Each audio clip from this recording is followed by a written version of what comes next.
This is a lesson about Scrum. In subsequent videos, we will be talking about Scrum.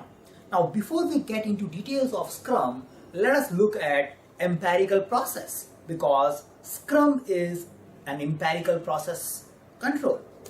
Now, what is process? Process is something which takes some inputs, has some steps involved, and then converts that into an output. If the conversion of input to an output is well defined, you know what all steps your input will follow, you know the exact quantity and composition of this input, and you also know what is a characteristic or a specification of your output. This process is called defined process.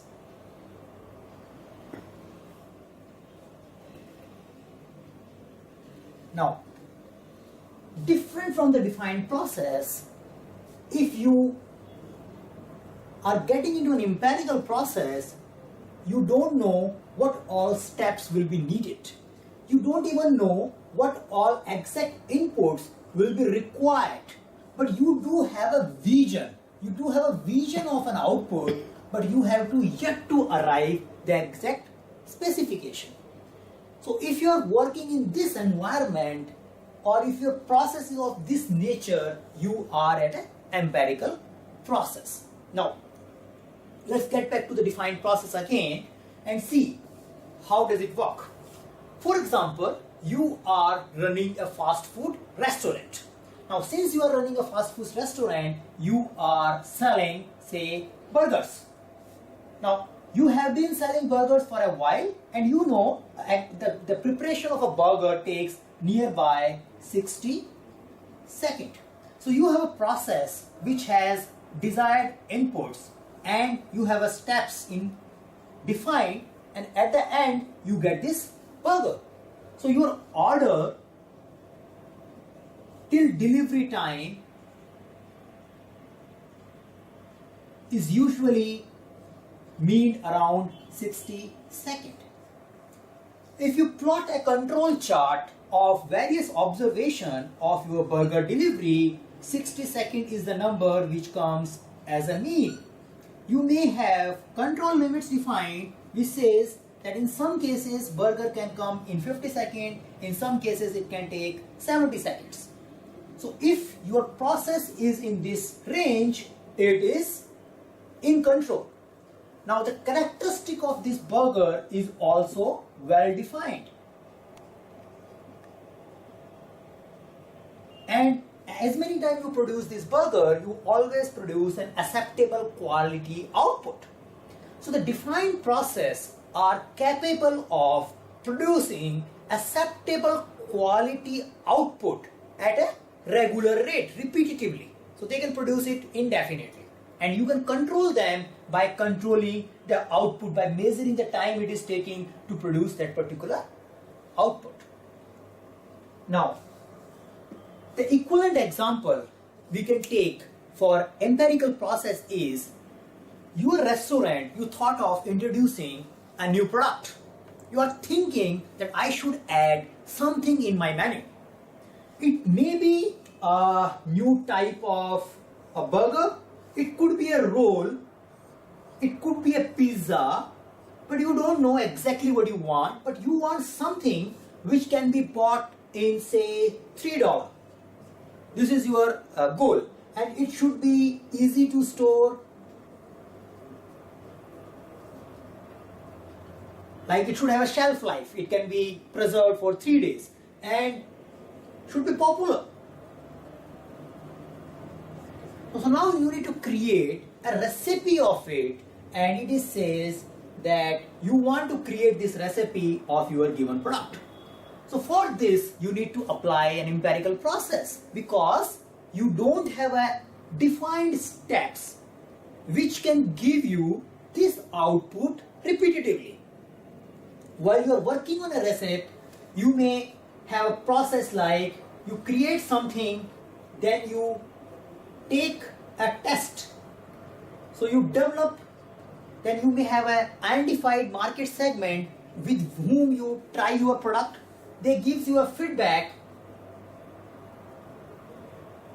and you refine it further till the time it meets your given criteria, and then only you launch it to market.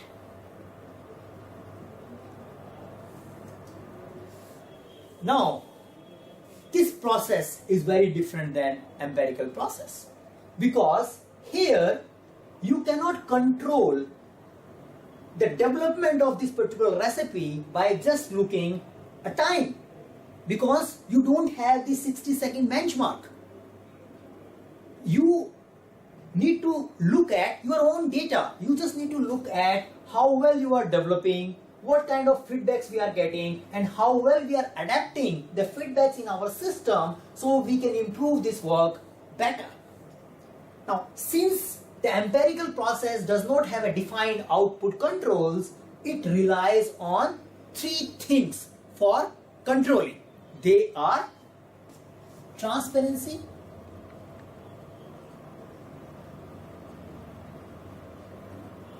inspection, and adaptation.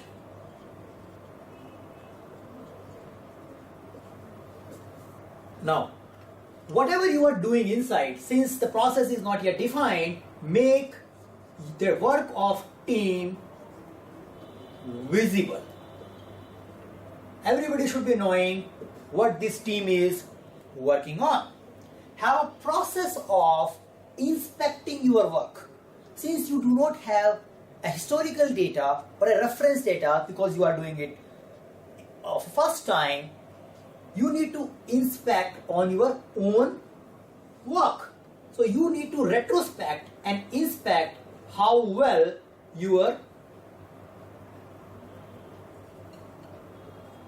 how well your previous iteration went, how long your previous test market performance was, and the result of this inspection should get converted into an action item which you can adapt to your development process. And the Scrum is an empirical process. It does not work in a way we have a very defined predictable outputs. It says keep things transparent, keep inspecting what you have done, because your work is the only thing which can give you a feedback for your future direction, and keep adapting for the upcoming iterations, for the upcoming work. Now you may think, when should I apply a process like empirical? A lot of time I get a feedback, we don't know when this project is going to finish. How can an agile or a Scrum project can work without committing an end date? How can I budget the work? Now, we need to understand these problems are different. When you are developing a burger, your customer is expecting this burger in 60 seconds. He will feel very bad if you give him after 3 minutes, because that is not as per the expectation. When you are making this recipe, you may have given a vision of that I would be delivering it within 1 month, but if you take 1.5 months and produce a recipe which is successful in the market, that is what needed. If you deliver it in 1 month, but that recipe is not successful in the market, you have not taken enough feedbacks, then it is not successful. The goal here, usually in empirical process, is not constraints of time, constraints of cost. Constraints are important. We are not denying that we have an endless time. We do have a limited time, we do have a limited budget. Those are still relevant. But the goal, the focus is not utilizing those constraints, but about value. Because you are doing it once, and the output has many other expenses associated with it. If you launch a wrong product without taking sufficient feedbacks, your complete marketing expense and other expenses will go in waste, because launch is not the goal. the business value, the market share which you want to capture with this product is the value. So traditionally, when we come from a traditional project management background, we tend to think everything in the form of defined process. Everything should be defined and we should be able to control the budget and cost in those lines. It is good if you are solving a defined problem. Now the second question which I get is, which project is good for an empirical process kind of environment? Now the point is, if you really have a defined process, if you really know what are the inputs needed and what is the customer expectation out of this project, better to apply a defined process, because this is cheap, this is easy. It can produce a repetitively quality output. But in general, if you are working on software, a new software, your problem is never defined. Nobody really knows what they need. Even if they think that they have a clear vision of the product, that is just a myth. They will visualize the project, they will visualize the product as they move forward. There is a requirement of inspection and adaptation. So in general, all new development will fall under empirical process because the problem is rarely defined. But if you really have a defined problem, then better use it. Make it everything like a burger.